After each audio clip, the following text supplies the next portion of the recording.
मुझे अकेले को ही सत्ता क्यों दी जा रही है? राम जी को दुख हो रहा है, उल्टा हो रहा है। राम जी अपने भाई से बहुत प्यार करते हैं, प्रेम करते हैं और चाह रहे हैं कि सबको बराबर बराबर दिया जाए। ऐसी संस्कारवान यदि परिवार में बच्चों को बनाना है तो निवेदन है रामचरितमानस से परिवार को जोड़ दीजिए। ये जीना सिखाती है, संबंधों को किस प्रकार जिया जाए यह रामचरितमानस हमें सिखाती है। यहाँ नगर में बाजे बजने लगे। गुरुजी ने कहा बाजे किसने बजवाए? किसी ने कहा मन से बजे। गुरुजी ने कहा मैंने तो नहीं कहा था कि बजाओ। गुरु वशिष्ठ जी ने कहा श्री राम जी युवराज पद पर बैठ जाते, राज तिलक हो जाता, फिर बाजे बजते तब ठीक था। पहले ही बाजे बज गए तो बाजे बज गए। कैसे बाजे बज गए? अरे सूत्र प्राप्त हो रहा है कि यदि खुशियां मनाना है तो वह कार्य संपन्न हो जाए, कार्य पूरा हो जाए, उसके बाद खुशियां मनाओ। वशिष्ठ जी ने कहा राम राज्य गुरुमुखी मुख से आता है, मनमुखी ढंग से नहीं आता भाई साहब। राम राज्य गुरुमुख होने से आएगा, मनमुखी ढंग से राम राज्य नहीं आ सकता। बाजे बजने से क्या हुआ पता है? जितने विघ्न संतोषी थे उनको अच्छा नहीं लगा। होते हैं कुछ लोग विघ्न संतोषी, दूसरों का काम बिगाड़ने में उनको बड़ा आनंद आता है। उसी समय राजमहल में उथल पुथल प्रारंभ हो गई। सब कुछ ठीक चल रहा था, पूरा परिवार एक साथ रहता था, भाइयों में प्रेम था। पर अचानक यह दृश्य बदलने वाला है। मंथरा ने देखा पूरे नगर में आनंद इतना क्यों है? पता चला श्री राम जी का युवराज पद दिया जा रहा है। कुछ लोग होते हैं भाई साहब विघ्न करने वाले, कराने वाले, किसी का आनंद उनसे देखते नहीं बनता। उनको दूसरे का काम बिगाड़ने में ही मजा आता है।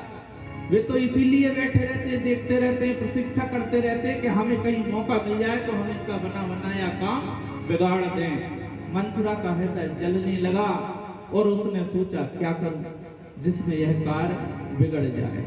और पूछे सी लोगन काहू छाहू, राम तिलक सुनि भावर दाहू। राम जी का जो तिलक होने वाला है, युवराज पद मिलने वाला है, यह सुनकर वह दुखी हो गई। जो संत होते हैं वह तो सुखी होते हैं, जो असंत होते हैं वह दूसरे का सुख देखकर दुखी हो जाते हैं, वे असंत होते हैं। अच्छा, आज आदमी अपने दुख से उतना अपने दुख से दुखी नहीं है उतना जितना दूसरे के सुख को देखकर दुखी हो जाता है। ये मंथरा की वृत्ति है। दशरथ जी दे रहे हैं, राम जी को लेना है, भाइयों को तकलीफ नहीं है, माताएं प्रसन्न है, मंथरा को परेशानी हो रही। अच्छा देखो, मंथरा क्या है? कुबुद्धि है। बहुत अच्छा सूत्र प्राप्त हो रहा है। मंथरा है कुबुद्धि, कुमति, और जहां कुमति तहां विपत्ति निधाना। अच्छा, कुमति तो है, वहीं पर कुमति के साथ में भरत जी रहते हैं। भरत जी हैं सुमति, कुमति सुमति सबके पुर रही। ऐसे ही वहां पर कुमति रूपी मंथरा है और सुमति रूपी भरत जी भी हैं। आश्चर्य की बात यह है कि श्री राम जी भी सबसे अधिक कैकेयी मैया के भवन में रहते हैं। कुमति की मंथरा और सुमति के भरत जी रहते हैं और वहां राम जी भी रहते हैं। सत्संग और कुसंग दोनों एक साथ तो रहते हैं भवन में। जिस हृदय में भगवान रहते हैं उसी हृदय में कुमति और सुमति दोनों होती है भाई साहब। इसलिए जीवन कठिन है, संघर्ष में है। हमें सूत्र प्राप्त हो रहा है कि सुमति और कुमति दोनों हृदय में तो हैं और हृदय में भगवान भी हैं। यहाँ एक सांकेतिक प्रसंग है। संकेत क्या है कि सुमति मतलब भरत जी और कुमति मतलब मंथरा, कुबुद्धि, षड्यंत्र करने वाली। लेकिन मंथरा कब तक षड्यंत्र में सफल नहीं हुई, कुबुद्धि कब तक सफल नहीं होगी जब तक आपकी भरत रूपी सुमति आपके साथ है। अच्छा, भरत जी चले गए नलिहाल। भरत जी कहाँ गए? नलिहाल। तो सुबुद्धि दूर हुई, सुमति दूर हुई, तो मंथरा कुबुद्धि अपने कार्य में सफल हो गई। और जैसे ही सफल हुई तो भगवान राम को जाना पड़ा कि नहीं जाना पड़ा? तो यदि सुमति और कुमति दोनों हैं और हमारी कुमति हमारे साथ सफल हो जाए षड्यंत्र करने में, तो यकीन मानिए हमारे जीवन से राम चले जाएंगे और कुसंग सफल हो जाएगा। सत्संग दूर चला जाए तो भगवान दूर चले जाते हैं और भगवान दूर चले गए तो सब कुछ चला जाए। अच्छा बताओ, कुसंग सफल होते भगवान अवश्य चले गए थे कि नहीं चले गए थे? बिल्कुल चले गए। मंथरा पहुंच गई कैकेयी के पास। अच्छा, मंथरा कौन है? त्रेता युग में मंथरा एक थी और कलयुग में हर जगह मंथरा, मंथरा मतलब प्रवृत्ति, मंथरा नहीं मिलेगी, उस प्रवृत्ति के लोग मिल जाएंगे, नाम से ना मिले लेकिन काम से मिल जाएंगे। किसी का अच्छा भरा पूरा परिवार हो, कोई ना कोई आके उसमें विष घोलने का प्रयास करेगा। किसी का अच्छा कार्य चल रहा हो, समाज में अच्छे काम हो रहे हो, कोई ऐसा व्यक्ति जरूर मिल जाएगा जो कि उस पूरे कार्य में विष घोलने का प्रयास करेगा। ऐसे लोगों को पहचानिए, यही मंथरा है। ये तोड़ने का षड्यंत्र करे समाज में, समाज को बिगाड़ने का, काम को बिगाड़ने का षड्यंत्र करे, वही तो मंथरा है। भरत माँ तो पढ़ गई विलखानी, भरत जी की मैया के पास चली गई और बिलक बिलक कर नाटक करने लगी। मंथरा उदास होकर पहले गई भरत जी की माँ के पास, उदास होकर बैठी है। कैकेयी मैया ने पूछा, मंथरा उदास क्यों हो? मंथरा कुछ नहीं बोलती। मथुरा की चुप्पी के कारण कैकेयी को डर लगाया, कहीं कुछ अनिष्ट तो नहीं हुआ। घबरा गई, बोले राम तो ठीक है। मंथरा कुछ नहीं बोलती। महाराज ठीक है? मंथरा पृथ्वी, भरत, लक्ष्मण, शत्रुघ्न, मंथरा कुछ तो बता, क्या हुआ, तू चुप क्यों है? मंथरा जैसे लोग बहुत चालाक होते हैं भाई साहब, चुपचाप होकर घुमा फिरा कर बोलने में माहिर होते हैं। मंथरा ने कहा, रानी आप पूछ रही हैं राम ठीक है? बात तो यह है कि आज राम तो ठीक है, लेकिन इसके अलावा अवध में कुछ भी ठीक नहीं है। राम के राज्याभिषेक की घोषणा हो गई महाराज जी, और आपको पता तक नहीं है। तो मैं कैकेयी मैया प्रसन्न हो गई, मेरा राम राजा बनेगा, मेरा बेटा, मेरा हृदय का टुकड़ा। कैकेयी मैया राम जी से बहुत प्यार करती है। मंथरा कहती है, अरे रानी थोड़ा होश में आइए, क्या आप प्रसन्न हो रही हैं? 14 दिन से निर्णय लिया गया है कि राम राजा बनेंगे, आपके साथ षड्यंत्र किया जा रहा है। आपको आज तक नहीं बताया गया कि राम राजा बनेंगे। अरे राम राजा बनेंगे तो कौशल्या महारानी बन जाएगी, राजमाता हो जाएंगी, सत्ता माँ बेटी के पास चली जाएगी और आपको दासी बना लिया जाएगा। राम को राजा मत बनने दो। मंथरा ने पूरा प्रयास किया और अंततः अपने षड्यंत्र में विजय प्राप्त कर ली। हे रानी, आपके पास 2 वचन हैं राजा से मांगने के लिए। और कैकेयी पर कुसंग का ऐसा असर पड़ा भाई साहब, कैकेयी ने वही किया जो मंथरा ने कहा। रानी कैकेयी कोप भवन में चली गई। अच्छा, पहले पति पत्नी में झगड़ा होता था तो कोप भवन में पत्नी चली जाती थी और समझ जाया करते थे लोग के ये गुस्सा है। आजकल झगड़ा होता है तो रोड पर आ जाती हैं और मामला पूरा गड़बड़ हो जाता है। कैकेयी चली गई कोप भवन में। नगर में सबकी अभिलाषा है कि राम राजा बनेंगे, सब अभिलाष नगर सब काहू। कैकेयी सुता हृदय अति दाहू, तू न कुसंगति पाई नसाई, रहे न नीच मते चतुराई। नीच व्यक्ति की यह आदत होती है कि वह काम बिगाड़ना चाहता है। कुसंग पाकर कौन नष्ट नहीं हो जाता। नीच व्यक्ति की मानने में, बात मानने में चतुराई नहीं है। जब राजा दशरथ को ये बात पता चली कि कैकेयी जी रानी कोप भवन में है, राजा डर गए। हिम्मत करके राजा कोप भवन में आए, क्योंकि आज तक पूरा परिवार सुखी है। ऐसा क्या हो गया कि रानी क्रोध से भर गई हैं। पूछा, हे रानी किस लिए रूठी हो? मुझे अपने क्रोध का कारण बताओ। अगर किसी ने तुम्हें कष्ट पहुंचाया है तो बताओ, मैं उसे नष्ट कर दूंगा, पर अपने क्रोध का कारण कहो। रानी चुप है, कुछ बोल नहीं रही हैं।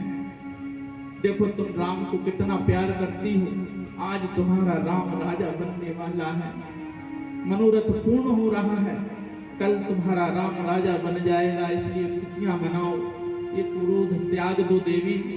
मैं राम की सौगंध खाता हूं, तुम चारों में कहो, जो कहो, जो बात कहो वह मैं पूर्ण करूंगा।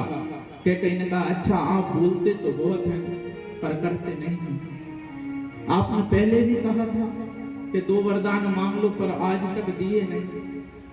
दशरथ जी कहते हैं, कैसी बात करती हो देवी, कि छोटे हमारी दोस्त जानी दे हो, दुई के 4 मांगे मांगले हो। हमें झूठा दोस्त क्यों देती है? हे देवी, तू के 4 वरदान मांग लो, हम आपको दे देंगे। रघुकुल रीत सदा चली आई, वो प्राण जाए परु वचन न जाई। जो चाहती हो, जो मांगना है, दो वरदान मांग लो देवी, पर यह क्रोध त्याग दो। राजा दशरथ जी कहते हैं 4 वरदान मांग लो। बोलो क्या चाहती हो? कैकेयी मैया कहती हैं 2 ही मांगना है बस। दशरथ जी बोले राम की शपथ खाता हूं, हे देवी जो कहोगी वह पूर्ण करूंगा। सुनहु प्राण प्रिय भावत जी का, वो देह एक भर भरत ही टीका। बोले एक बार यह दे तो भरत जी को टीका कर दो। राजा दशरथ ने कहा बस इतनी सी बात है, भरत को राजा बनाना है ना, मैं तैयार हूं।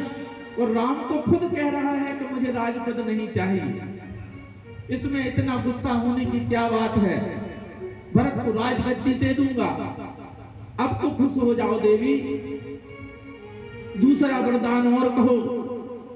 तो दूसरा वरदान कहती हैं कि तापस बेस विशेष उदासी, और 14 बरसी राम वनवासी। कहती है कि आप राजा राम को 14 वर्ष का वनवास दे दीजिए। इतना सुखी परिवार भाई साहब एक मंथरा के कारण बर्बाद होने वाला है। राजा दशरथ दहल उठे, हे रानी आप चाहती हो भरत जी को राजपद दिया जाएगा, पर उस राम की क्या गलती है? उसने ऐसा क्या कर दिया कि उसे घर से निकाल दिया जाए और 14 वर्ष के लिए? हे देवी ये क्या मांग रही हो? कैकेयी कहती है हमारा रघुवंश सत्य के लिए जाना जाता है, प्राण जाए पर वचन न जाई, तो दीजिए आज वचन। यदि आप ऐसा नहीं करेंगे तो मैं अपने प्राण त्याग दूंगी। आपको कलंक लग जाएगा महाराज। अच्छा किसी ने विचार किया कि बताओ भगवान 4 रूपों में आए हैं, राम भरत शत्रुघ्न लक्ष्मण, और कैकेयी मैया उनकी भी माँ है। क्या भगवान की माँ होकर कैकेयी की बुद्धि ऐसी खराब हो सकती है? पर विधाता की चाल देखिए भाई साहब, क्या वे इतनी निर्दयी हो सकती हैं कि मंथरा के षड्यंत्र में कैकेयी मैया फंस जावे, अपना ही घर बर्बाद कर लेवे? नहीं भाई साहब, कैकेयी माँ ऐसी नहीं हो सकती। तो फिर कैकेयी माँ ने वनवास क्यों मांगा? एक प्रसंग आता है कि एक समय बचपन में राम जी खेल रहे थे, खेलते खेलते आए, माँ कैकेयी को पीछे से पकड़ लिया, आंख बंद कर ली, कहा माँ कौन है बताओ। मैया ने कहा लक्ष्मण। तो राम जी ने हाथ छुड़ाया और कहा नहीं माँ मैं हूं राम। माँ तुम हार गई माँ। कैकेयी मैया ने कहा हाँ राम बेटा मैं हार गई, तू जीत गया मेरा बेटा। राम तू जीत गया, बता मैं तेरे लिए क्या करूं? राम जी ने कहा जो मांगूंगा वो दोगी मैया। कैकेयी मैया ने कहा पुत्र तू मुझ पर विश्वास कर, क्या तुझे मुझ पर भरोसा नहीं है अपनी माँ पर? तुम प्राण मांगोगे बेटे मैं वो भी तुम्हें दे दूंगी। राम जी ने कहा माँ मेरी प्यारी माँ मैं प्राण नहीं मांगूंगा, लेकिन जो मांगूंगा ना माँ वो प्राण देने से भी ज्यादा कष्ट कर रहेगा। जो मैं मांगने वाला हूं मैया। माँ ने कहा बेटा उससे क्या होगा? बोले माँ मैं जो मांगूंगा उससे तुझे कोई बात नहीं करेगा, जन्म जन्मों तक कोई तेरा नाम नहीं लेगा, सब तुझे बुरा भला कहेंगे। कैकेयी मैया ने कहा कि क्या मेरा राम भी तुझसे बुरा भला कहेगा? राम ने कहा नहीं माँ, तेरा राम तुझसे कभी गुस्सा नहीं हो सकता माँ। क्या तुम मेरा कहा मानेगी? कैकेयी मैया ने कहा तुम कहे माँ बेटा क्या चाहता है? राम जी कहते हैं एक समय आएगा मैया जब हम बड़े हो जाएंगे, पिताजी और सब लोग मिलकर मुझे राजा बनाना चाहेंगे। उस समय माँ तुम मेरे लिए 14 वर्ष का वनवास मांग लेना माँ, वनवास मांग लेना। मुझे वहां बहुत से काम करने हैं मैया, अधर्म का नाश करना है, धर्म की स्थापना करनी है। भगवान के इस वचन के लिए कैकेयी मैया ने 14 वर्ष का वनवास मांगा है। इसलिए कैकेयी मैया से बुरा भला मत कहना। कैकेयी मैया तो भगवान के वचन पे बनी हुई है। कैकेयी ने 14 वर्ष का वनवास मांगा है। ये सुनते ही दशरथ जी पृथ्वी पर गिर पड़े, रोने लगे, विलाप करने लगे, दोनों हाथों से अपने कारबारों को खींचने लगे। पागलों जैसी स्थिति हो गई। महाराज कोप भवन में पृथ्वी पर गिर पड़े, राम राम कहते हैं, पूरी रात भर विलाप करते हैं। सवेरा हुआ है, सुमंत जी आए हैं। सुमंत जी मंत्री हैं, वे जानते हैं राजा प्रतिदिन ब्रह्म मुहूर्त में उठ जाया करते हैं, प्रारंभ करते हैं प्रातः सुबह के कार्यों को। पर आज राजमहल में सुनसान क्यों छाया हुआ है, चारों तरफ सन्नाटा है। सुमंत जी समझ गए कि कुछ तो गड़बड़ है। कैकेयी मैया ने कहा, सुमंत जी महाराज तो रात भर से राम राम पुकार रहे हैं, लगता है स्वास्थ्य ठीक नहीं है। सुमंत जी आप जाओ और राम को बुला कर लाओ। सुमंत जी भागे हैं भाई साहब, जाकर तुरंत राम जी को कहा, माँ कैकेयी आपको बुला रही हैं। राम जी आए, देखा पिताजी अत्यंत दुखी होकर पृथ्वी पर पड़े हैं। राम जी ने पहली बार अपने पिता को इतना दुखी, इतना असहाय देखा है। राम जी ने हाथ जोड़कर कहा, पिताजी इतना दुखी क्यों हैं? माँ उनके दुख का कारण क्या है? मुझसे कहो। गोस्वामी तुलसीदास जी लिखते हैं कि मोहि कहो मात तात दुख कारण, ओ करिए जतन जेहि होई निवारण। हे माँ पिताजी का दुख कैसे दूर हो, कोई कारण बताओ, क्या कारण है? मैं उस दुख को दूर करना चाहता हूँ, कोई निवारण किया जाए। तो माँ कहती हैं, सुनहु राम सब कारण हो, राजै तुम पर बहुत स्नेह। राजा का तुमसे बहुत स्नेह है। कैकेयी माँ कहती हैं, राजा तुमको बहुत प्यार करते हैं, इसलिए यह सब हो रहा है। राम जी ने कहा कैकेयी मैया से कि आप क्या कहना चाहती हैं माँ, मुझे पूरी बात विस्तार से बताओ।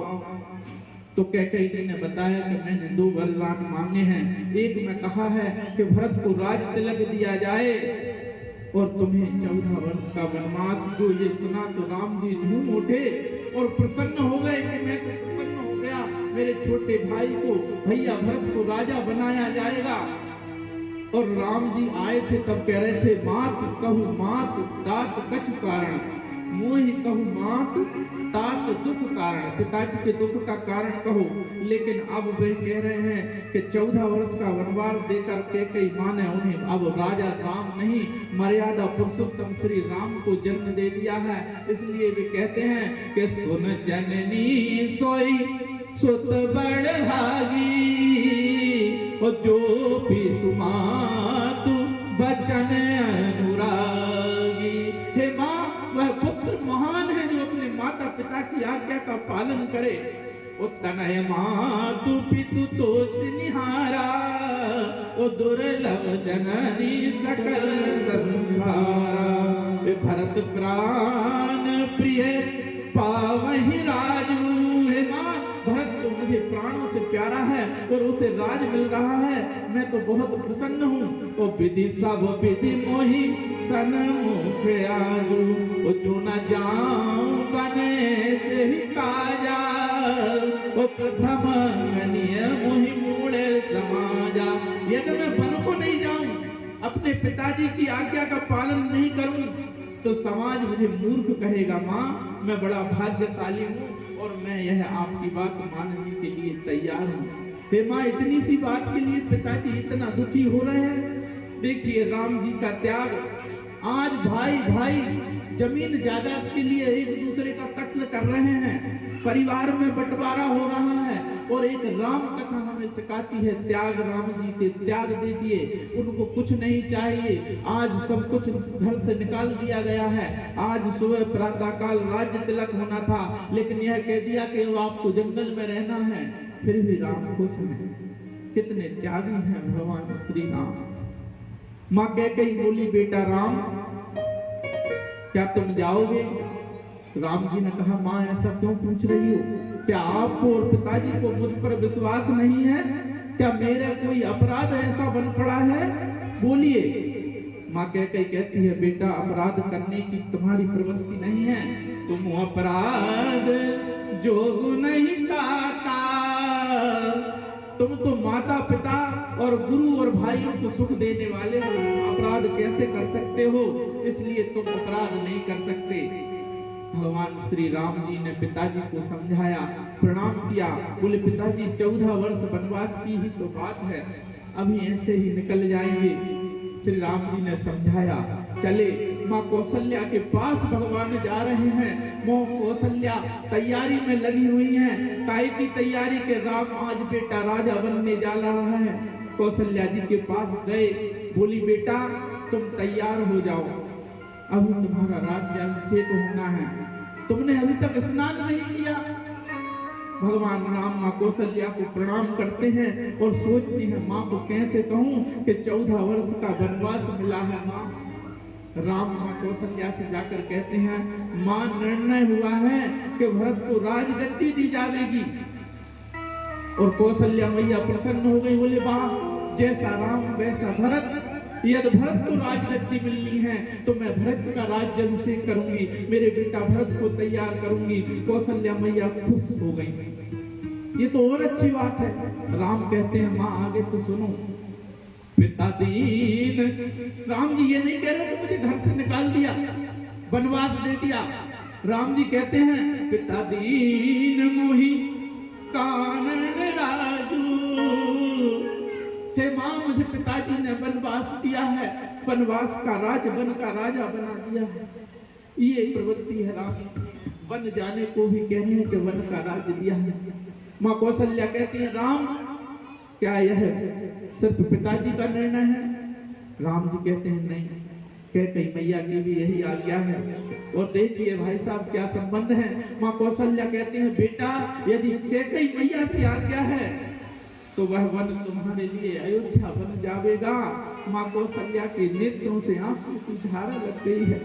तो कहती है, बेटा तुम अवश्य बन जाओ, माता पिता की आज्ञा का पालन करना सबसे बड़ा धर्म है।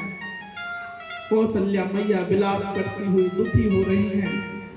श्री राम ने माँ कौशल्या को उठाया, हृदय से लगाया है। राम जी माँ कौशल्या को समझाते हैं। उसी बीच सीता माँ जानकी जी वहां पर आ जाती हैं। समाचार सुना और अकला उठी, व्याकुल हो गई भाई साहब, और रोते हुए माँ की आज्ञा का इंतजार करने लगी।